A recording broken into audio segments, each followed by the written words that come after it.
Know that feeling when you want to do something important, something that you don't have much time left for, yet miss the set opportunity not because otherwise you would be unable to do it in time, but due to banal procrastination. That's exactly how I felt when, having guessed all the major plot twists of update 3.1 at the very beginning of the storyline of Amphoreus, I wanted to make a detailed video predicting how the plot would turn out to be, but didn't do it because of my laziness. I do not wish to miss this opportunity once again, and thus I want to talk to you about arguably the second most important thing for the general development of the story after the mystery of the true nature of Amphoreus. About Kephale's prophecy and why it has nothing to do with the reality of Amphoreus and our future journey. Before we immediately accuse Titan of lying, let's take a closer look at what the prophecy itself is. As ridiculous as it may be to admit in a video that is supposed to disprove Kephale's prophecy, we can still only guess at exactly what his words were, although the information we have is enough to formulate a number of precisely known parts of the prophecy. The most important thing the prophecy calls for is the overthrow of 12 titans ruling over Amphoreus and the capture of their respective Coreflames by heroes who can inherit their divinity and, having become demigods, take the place of the titans. Secondly, once all the titans had fallen, Amphoreus would enter some kind of age of humans and will therefore be saved. Thirdly, the prophecy mentions specific heroes among the Chrysos Heirs, each of whom is to overthrow a certain titan and take their place. Given that, according to a generally accepted historical fact, there are a total of 12 titans on Amphoreus, we can make a reasonable conclusion that there should be an equal number of Chrysos Heirs, each one representing a certain titan. Be that as it may, Kephale did not leave the specific names of those who are destined to become the gods of the new world. As Aglaya has mentioned several times, they are guided merely by the indications of some distinctive traits that would help identify a true Chrysos Heir in a man. But they do not know for sure whether the said person could really bear the burden of a Titan's core flame or not until they had successfully passed the corresponding Titan trial. This is why, after many hundreds of years, the Flame Chasers not only have not been able to reignite all 12 of the cores, but also have failed to find enough heroes capable of withstanding the Coreflames. Thus we have that Kephale assigned 12 heroes in whose veins golden blood flows to seize the core flames of the titans of Amphoreus and become the gods of the new world. The prophecy itself may be a bit vague, but its interpretation is unambiguous and straightforward. And yet, ask yourself a question. Why should we unconditionally believe what he says? Could Kephale have made a mistake? Lied? Could his words have been understood wrong? We are supposed to be convinced of truth behind the throne of all worlds' words by Aglaya's thoughts and actions.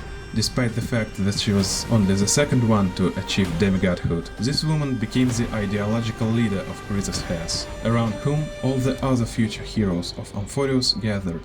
And she repeatedly made it clear that she does not accept the possibility that Kephale could be wrong.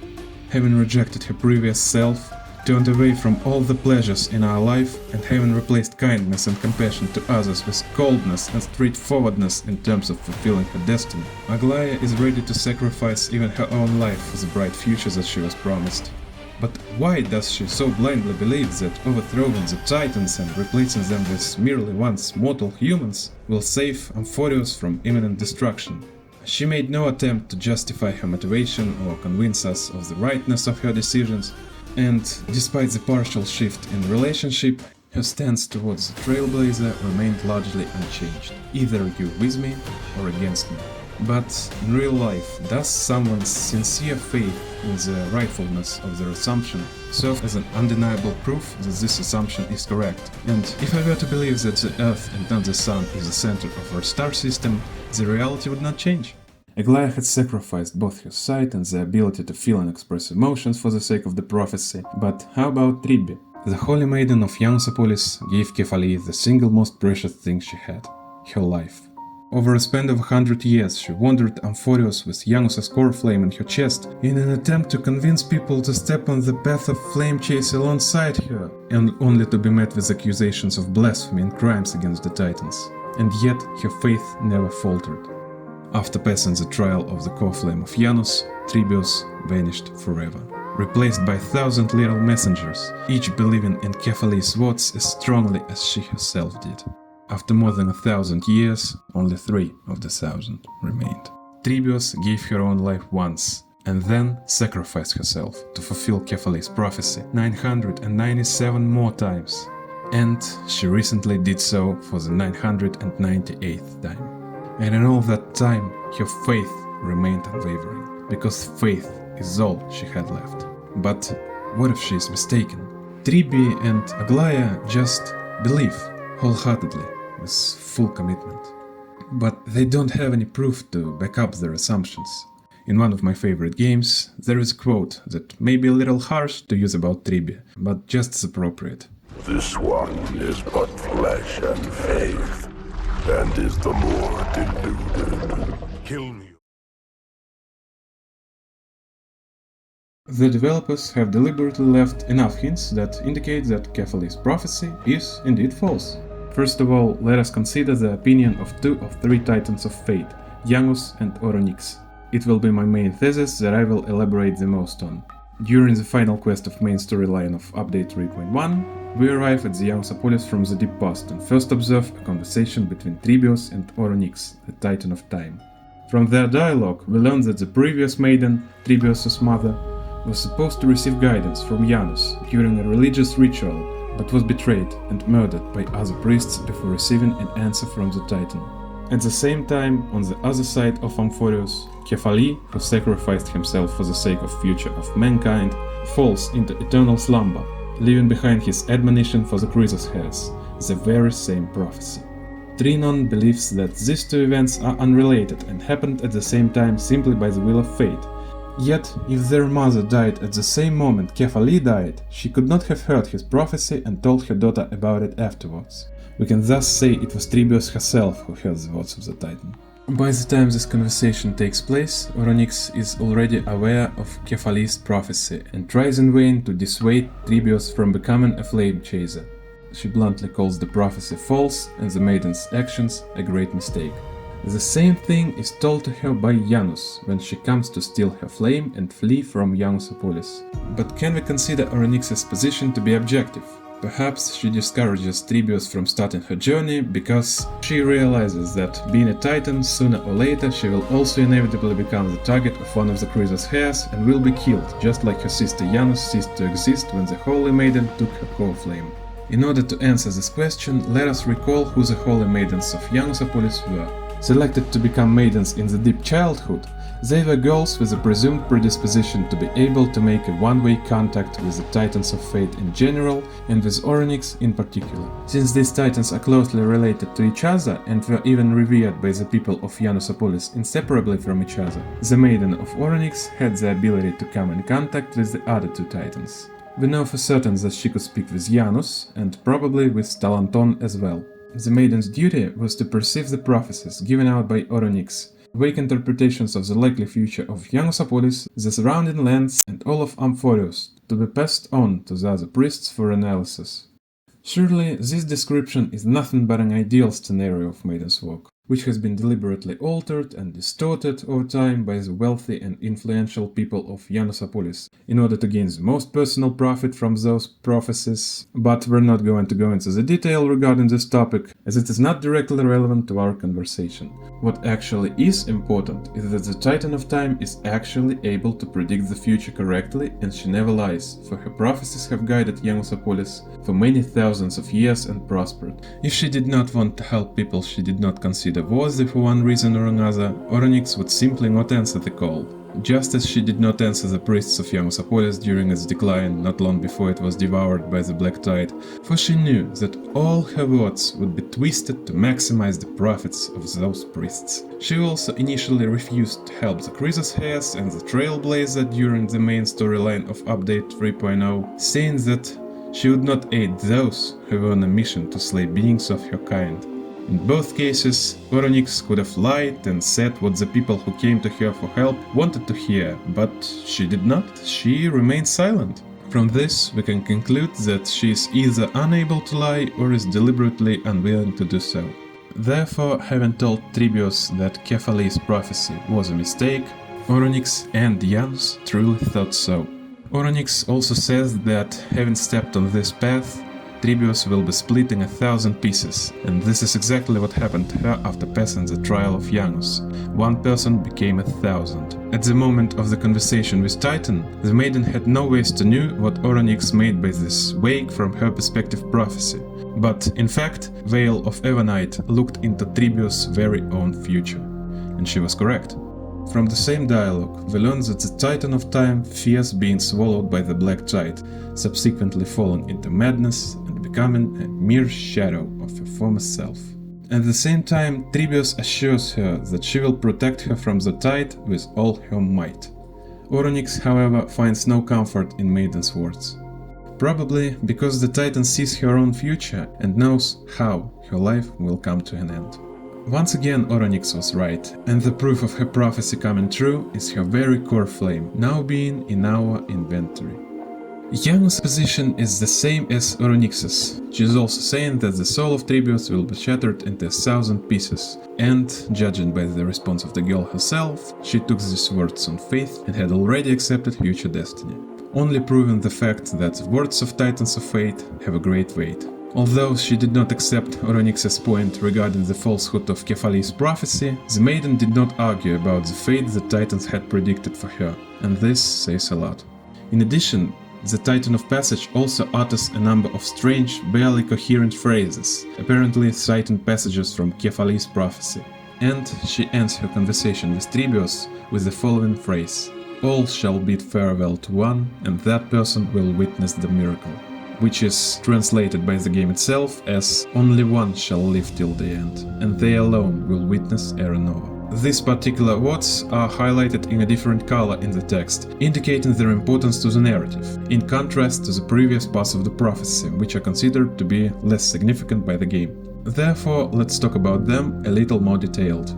We do not have to have a talent for divination and interpretation of prophecies to understand what is being described in this part, as there can be only one meaning of this phrase. Only one person will reach the end of the Flame Chaser's journey and witness the birth of a new world. Any other, more extended interpretation of those words is up to speculation and cannot be supported by undeniable facts. But I still want to talk about it a little more. First of all, the phrase about only one person entering the new era is not specific enough, so it can be perceived in two ways. Either it will be the only last Chrysos Heir that survived for long enough to witness the start of a new era, or it will be the last, though probably still Chrysos Heir, as they have undeniably more chances to survive than regular humans, person left on the entire Amphoreus. This option seems absurd, given that Kephale has never wished harm to humans, and has even sacrificed himself, so that when the Black Tide begins to flood Amphoreus and when Aquila ceases to keep with his duty of changing the day into night and vice versa, there will still be a ray of hope and light left in at least a very small part of this planet's lands. Yet this option has the right to exist, for whether the prophecy is false or not, according to Kephale, the saving and rebirth of Amphoreus would still require a sacrifice of all 12 Titans and 11 out of 12 Chrysos Heirs to be made. With such colossal casualties among the strongest beings, the gods and demigods of this planet, it's only natural to assume that the civilian population would also be greatly reduced. It already is reduced to just one polis and its surroundings. The community has almost undeniably decided that the lone hero that is referred to in the prophecy is Phaenon, due to the game itself presenting him as the one and only deliverer, savior, and the perfect Chrysos Heir without a flaw, thanks to whose efforts the journey of the Flame Chasers will result in a success. I will not argue with this point of view, as, just like what I will say next, it's unproven, and going to war with someone else's theory, also using nothing but a theory, is a bit silly.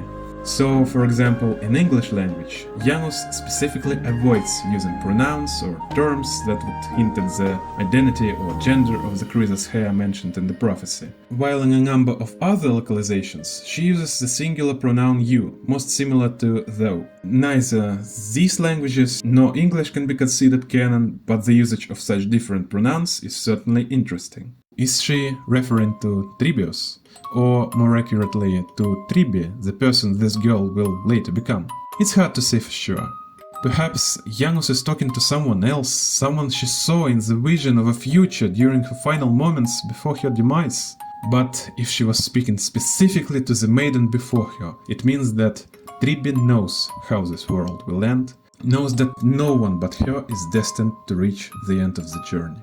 And she's still leading people to their death. Why? Because she believes. Before we move on to other arguments, we should also note Oronik's words about how Kephale would never order humans to exterminate his own kind. Now let us talk about the place on the other shore of the Black Tide, to where the west wind blows, where flowers bloom in spring. This phrase was told to little Tribios by her mother as a farewell, before she was thrown off the cliff during the religious ritual. The little girl had forever remembered this phrase, and now, when the time comes to say goodbye to someone, she uses the words, as if truly believing that there exists such a place that the Black Tide will never be able to reach, and where all who were once separated by the fate will meet again. After 1,000 years have passed, Tribbie still clings to those words, hoping they are true. It is to this place, to a new, better world, cleansed of all the evil, she leads all those who have followed her path. There she will finally be able to meet her mother, Trian, and the other 997 parts of her very soul, and to this place she will take every person that had once lost someone. But you and I both know exactly to where the west wind is blowing, to the afterlife. We've been hinted repeatedly at the symbolism of flowers on Amphoreus. They are not a messenger of change for the better, but a companion of death. In Castoras's design, there are a lot of floral elements literally stitched onto her dress. In her battle animations we've been shown, when using her ultimate and summoning the dragon, she changes the appearance of the battlefield, covering it with flowers. A sea of blooming flowers. In one of the minor dialogues of Update 3.0, it was also mentioned that the Black Tide could be the creation of Thanatos, the result of her existence. The only logical outcome of a person's life is death, and in terms of death, everyone is equal in Thanatos' eyes.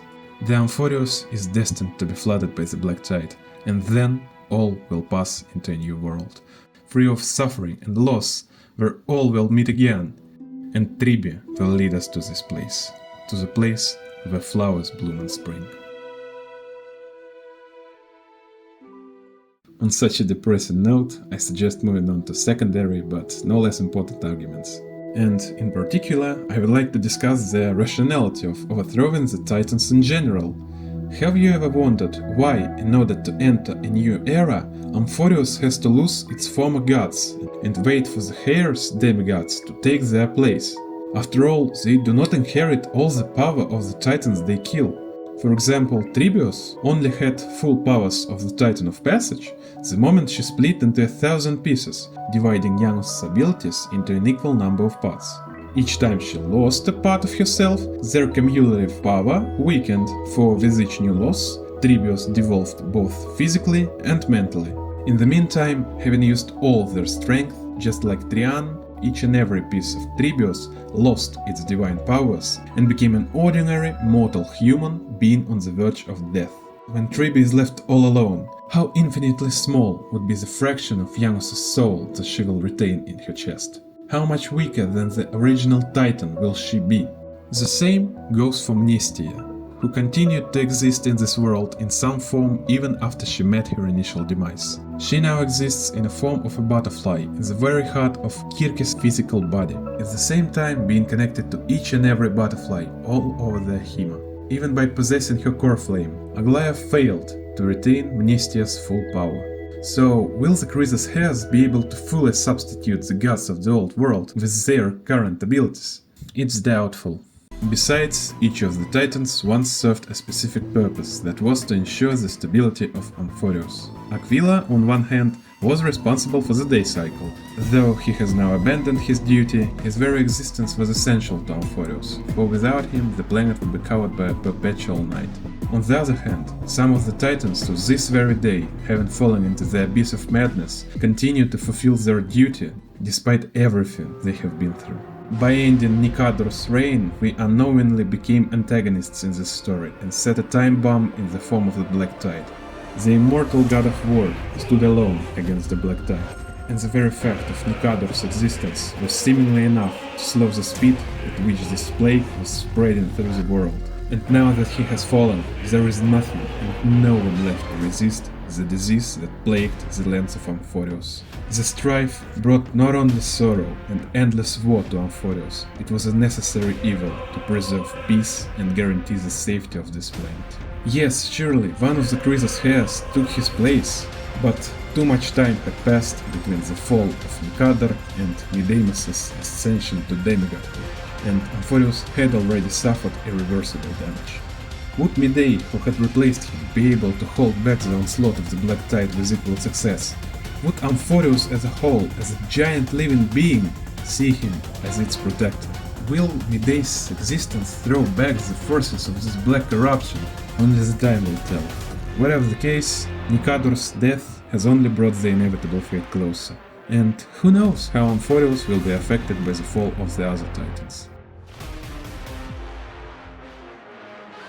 It was told in the prophecy that the Chrysos Heirs are to take the Titan's place and carry on their duties. But is this really the case? Not at all, it seems. Judging by what we already saw, as the journey of the Flame Chasers progresses, and especially after they inherit the Coreflame, they become the exact opposite of their titans. Let's take a look at Aglaia. Mnestia was the goddess of romance, the protector of all the beautiful in this world, and a loyal friend to all living beings, while her inheritor is a cold, cruel woman who forgets more and more of her own emotions as the time goes on. Mnestia and Kirkes had a closer than friendship relationship, with obvious mutual feelings, while Aglaia, the embodiment of Mnestia, has a strong negative attitude towards Anaxagoras, the supposed Chrysos Heir to take the Kirkes Coreflame, and the hatred is certainly just as mutual as the Titans' love was. If the Titans could not live a day without seeing each other, their Chrysos Heirs, on the contrary, are alienating each other. Midamous, Crown Prince of Kremlis, the one in whose veins flows the blood of a mighty warrior, being a son of a nation driven by an insatiable desire to fight for glory and honor, after accepting the Coreflame of Nikador, the one and only Titan worshipped by all Kremlis citizens, suddenly decided to oppose the native traditions of Kremlis. He left his throne and began a new chapter in the history of his people, forcing them to give up their souls, integrate into a peaceful society of another city, and forget the foolish belief that the only honorable death is on the battlefield. We do not know much about Zephyra as of now, and this is exactly what is concerning. Zagreus is not just a divine being protector of thieves. He is not just someone who loves to steal something valuable from a person's pocket. He is almost like a second Aha, this titan always prying into other people's business, even when he was certainly not invited. In the meantime, his hair never actually showed up to see us. She just vanished, went on to mind her own business, gave up on being Chrysos Heir. So, how were the Chrysos Heirs supposed to overthrow the Titans and inherit their divinity if it's almost like they are complete opposites of them? It feels like, after accepting the Coreflame, they become the demigod of another Titan, completely opposite of that who the Coreflame belonged to. Oh, and it wouldn't be out of place to mention that Anaxa is skeptical of the Flame Chasers and doesn't want to be a part of them, as well as questioning Kephale's prophecy itself. Finally, let us talk about the Flame Reaver of the deepest dark. Even without me, it has been speculated many times that he is Phaenon, who either has returned back from the future, or saw the end of Flame Chaser's journey in the last cycle of Amphoreus. Maybe everyone we interact with on Amphoreus are already dead, and he's just the last man standing. On a side note, I'd really hate it if Amphoreus turns out to be just a simulation. I really like the idea of a looped world forced to go through the cycle over and over again, through the Golden Age, to gradual absorption by the Black Tide, with the Chrysos Heirs rising time after time to save the world, but dying before they reach the end of the journey. This just feels more suitable from my point of view, although the hints that Amphoreus is indeed a simulation are pretty obvious. So, the Flame Reaver. His name speaks for itself, doesn't it? I mean, that's what he does. He has either killed Oronix or taken her Coreflame, tried to put into grave Tribios' remaining powers. It has been on the hunt for Kirke's Coreflame, and, by extension, Anaxa's Coreflame, who she merged with. Apparently, his ultimate goal is to collect all the Coreflames available on Amphoreus at the current moment of its existence. Why? We have no idea, but it's not what important here. During our first encounter at the top of the Grove of Epiphany, the Dark Swordsman meets with the protagonist, Mem, Castris and Trian, judges them, and seeing no active Coreflame in any of them, probably Trian's powers without the other two girls were too small to count as anything substantial to him, lets us leave without a fight. His generous offer was of course declined by the Trailblazer, but why didn't he kill us? Obviously, the Reaver is far more powerful than 2 Chrysos Heirs and 1,000th of strength of Tribios. And if not for Trian opening the gate, he certainly would have easily killed everyone without too much effort. But he didn't, we just weren't his target. He doesn't kill because he is bloodthirsty, wants revenge on someone, or hates the Heirs themselves as a thing. He kills because it will allow him to take another Coreflame, which none of us had at the time. And if the Swordsman gets at least 2 of the 12 Titans' Coreflames, Kephale's prophecy about 12 heroes that will take the places of former gods won't come true, because one man will correspond to several Titans at once. He deliberately tries to prevent the journey of Chrysos Heirs, not by killing them after a series of encounters with him, there are still 12 of them, but by stealing the Coreflames. He doesn't want humans to have access to the power of the Titans. Why not? Perhaps if we're going over the theory that it's final, he could have seen the end of his own Amphoreus, and saw how the Chrysos Heirs either were the reason of its demise, or alternatively failed in their task, and couldn't stop the destruction of the planet. Now he wants to rewrite the history, to do it all by himself, to become the savior everyone destined him to be. One way or another, he's gone against Kephale's will. He is someone who's seen what blind faith in Kephale could lead to. Thus, we have reasons to believe that Kephale's prophecy is wrong. The death of the Titans is only harmful to Amphoreus, and the Heirs who came to replace them will never be able to fully substitute the absence of Titans. They are no gods, yet they think they are. And the prophecy, instead of the promised new world, will only bring Amphoreus to its death. And not only Amphoreus, but all those who believed Kephale and went to overthrow the gods for the sake of his promise. And the frustrating thing is that Tribbie knew it all along. But she still continues to believe that the next day will be better than previous, that all she does is to help those in need. Her faith is truly outstanding. And in the end, I'd like to play a guessing game and give voice to a number of plot twists that I'll think will happen in 3.2. First, the second lost half of Castris will give her an ability to not only kill, but also heal and probably resurrect people. Trailblazer is most likely dead by the start of 3.2. The Intellitron-looking character we saw in the update trailer, who also helped us fix the express car and false ending of 3.0, is not from Amphoreus and clearly has some control over the planet, given that he disabled Aquila's sky defenses to let us fly away. Anaxagoras also questions what created the Titans, and we know that they appeared in this world not all at once. So, what if they were created not by some kind of higher being, but as a result of Chrysos Heirs of the previous cycle fulfilling their duty? What if the Titans are the Chrysos Heirs of the past? Nope, I won't elaborate on any of the takes, I just wanna see if I was wrong or not. Anyways, thank you all very much for watching. I know this video might not be of a high quality as I'm just getting started, but if you end up liking it, consider leaving a like and maybe even a comment if you want to discuss the topic or just chat with me. Once again, thank you all for watching. By the way, did you notice that the storyline of Amphoreus was clearly inspired by the general idea of the global plot of the Dark Souls series? False prophecy, the decay of the gods of the old world, and the coming beginning of the age of humans, world on the brink of catastrophe, chosen heroes called to return the powerful beings of the past to their thrones and prolong the existence of this world, a hero that abandons their mission. I can go on and on this topic. If you want, I'd like to talk more about it. Let me know if you do want to hear about the connections.